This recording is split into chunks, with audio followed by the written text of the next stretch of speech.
প্রচলিত আছে একটি দুর্ঘটনা সারা জীবনের কান্না। গতকাল আমি যে এলাকায় থাকি বনশ্রী মেরাদিয়া, সেখানে একটি দুর্ঘটনা সচক্ষে দেখলাম। সন্ধ্যা 6টার দিকে আলিপ পরিবহনের একটি গাড়ি ড্যামরা স্টাফ কোয়ার্টার থেকে ছেড়ে আসছিল মোহাম্মদপুরের উদ্দেশ্যে। বাস থেকে মহিলা যাত্রী সহ কয়েকজন নামছিলেন মেরাদিয়া বাজারে। উপস্থিত লোকজনদের কাছ থেকে জানলাম, সবার শেষে একজন মহিলা নামতে গেলে বাস ড্রাইভার গাড়িটা টান দেয়। এতে মহিলা নিচে পড়ে যায়। সাথে সাথে দুইজন পুরুষ ক্ষিপ্ত হয়ে বাসে উঠে ড্রাইভারকে বেধম মারধর করে। গাড়ির চালক মার খেয়ে ব্যালেন্স হারিয়ে ফেলে।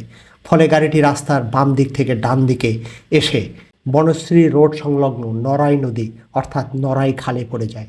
খালে বেশি পানি না থাকায় গাড়িটি উল্টে গিয়ে কিছুটা অংশ পানিতে ডুবে যায়।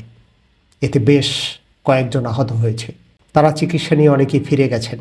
একজন বেশি আহত হয়, তাকে ঢাকা মেডিকেল কলেজে ভর্তি করা হয়েছে। অবশ্য গাড়ির ড্রাইভারের এখনও কোনো খোঁজ পাওয়া যায়নি। কয়েক ঘন্টার চেষ্টা চালিয়ে সিটি কর্পোরেশনের একটি ক্রেন অবশেষে বাসটি উদ্ধার করতে সক্ষম হয়। ভিতরে কোনো হতাহত বা নিহত পাওয়া যায়নি। এমন প্রতিটি দুর্ঘটনা অত্যন্ত মর্মান্তিক। আমি দীর্ঘদিন ঢাকা শহরে বসবাস করায় এমন অনেক দুর্ঘটনা সচক্ষে দেখেছি। নিজেও ছোটোখাটো দুর্ঘটনার শিকার হয়েছি। আমাদের দেশের মানুষ সুযোগ পেলেই আইন নিজের হাতে তুলে নেয়। ড্রাইভার অন্যায় করলে তাকে আইনের হাতে তুলে দিতে হবে। নিজেদের হাত পা ব্যবহারের কোনো অধিকার রাষ্ট্র দেয়নি। এসব দুর্ঘটনায় যা দেখেছি তার একটি বড় কারণ যাত্রী এবং ড্রাইভার হেল্পারদের মধ্যে ঝগড়া, ভাড়া নিয়ে ঝগড়া, বাস চালানো নিয়ে ঝগড়া। আবার ড্রাইভার ভাইদেরও বলতে হয় মাঝে মাঝে খুবই অমানবিক।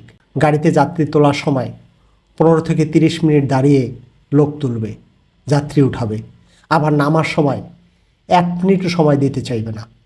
এতে অনেকেই এভাবে গাড়ির নিচে পড়ে যায়। আমি একবার দেখেছিলাম, আমার চোখের সামনে একজন মানুষ এভাবে নামতে গিয়ে তার একটি পা চাকার নিচে চলে যায়। পাটি একেবারেই বিধ্বস্ত। লোকটি কাঁপতে কাঁপতে অজ্ঞান হয়ে গেল। রাজপথ রক্তে রঞ্জিত হলো। দেখার কেউ ছিল না, গাড়িটি চলে গেল। একবার আমি বাসে কুমিল্লা 14 গ্রাম যাচ্ছি, মানুষগুলোকে চোখের সামনে পুড়ে ছাই হয়ে যেতে দেখলাম। তারপর অনেক দুর্ঘটনা সচক্ষে দেখেছি, শুনেছি, ছবি দেখেছি, নিজেও ছোটোখাটো দুর্ঘটনার শিকার হয়েছি।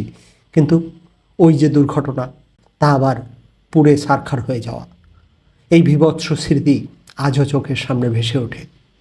হয়তো একটি পরিবার ওখানেই মরে পড়ে আছে, কিন্তু দেখেছি কিছু মানুষ সুযোগ বুঝে সেই মহিলার গলার স্বর্ণের চেইন নিয়ে পালিয়ে যাচ্ছে।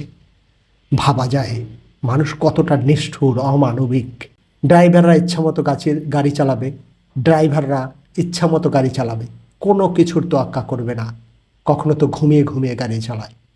অবশ্যই এখানে বাস মালিক পক্ষেরও দায় আছে, কারণ তারাও তো দেখা যায় একজন ড্রাইভারকে টানা 24 ঘন্টা ডিউটি করায়। সে তাহলে কি করবে? সারা রাত অর্ঘুমো থেকে সুস্থ অবস্থায় সুস্থ মস্তিষ্কে কিভাবে গাড়ি চালাবে? কখনো তো ড্রাইভাররা কানেই শোনে না। দেখা যায় নিজের মাথার উপর ফ্যান ঘুরছে, পাবলিকের দিকের ফ্যান বন্ধ। জিজ্ঞেস করলে বলবে ফ্যান নষ্ট আছে। দুর্ঘটনার আরেকটি বড় কারণ পাল্লা দিয়ে গাড়ি চালানো, ওভারটেকিং।